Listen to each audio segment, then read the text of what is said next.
अस्सलामुअलैकुम दोस्तों, तो कैसा हैं आपके हाल चाल। ये हमारे पास एक गीज़र आया है। तो भाई इसको क्या मसला है? ये आवाज़ दे रहा है और बंद हो जाता है। अच्छा, ये गैस पास नहीं कर रहा। तो अभी देखते हैं भाई कैसे ठीक करते हैं। ये सारी गैस वाली जगह है और ये रिले इसकी लगी हुई है और ये इसकी सेल की डब्बी है और ये ऑन ऑफ के बटन है वो भी लगा रहे हैं भाई सिलेंडर, ताकि चेक कर सके कि इसको क्या मसला है। तो ये देखें, को कोई गलतफहमी ना रहे, ये वो कैरेक्टर हैं जो कहानी में ही ना रहे। ITUS की टोपी उसके सर पे ना रहे, हम गहराई और ये अभी रिले को चेक करने लगे हैं कि रिले उठती है कि नहीं। ये अभी भाई चेक कर रहे हैं। आज से मेरे में गुरूर नहीं, लेकिन आजकल ऑफ रहता मूड भी रैप गेम का एक्टिव लेट।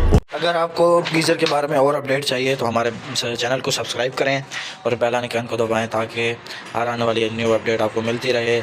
और हर वीडियो को लाइक भी करें ताकि आप हमें सपोर्ट करें, ताकि हम और भी वीडियोस आपके सामने ला सकें।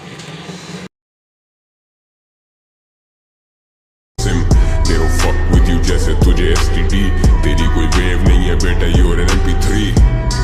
Pull up on you like a Jamsi. Sit down cause the thing gets bumpy. देता असरात मनफी if a motherfucker gets too comfy. Pull up on you like a Jamsi. जो बचा कोई शक छोटे कम सी, देता असरात मनफी. Pull up on you like a Shelby. ये मथा गरम जैसे ब्लाइंडर।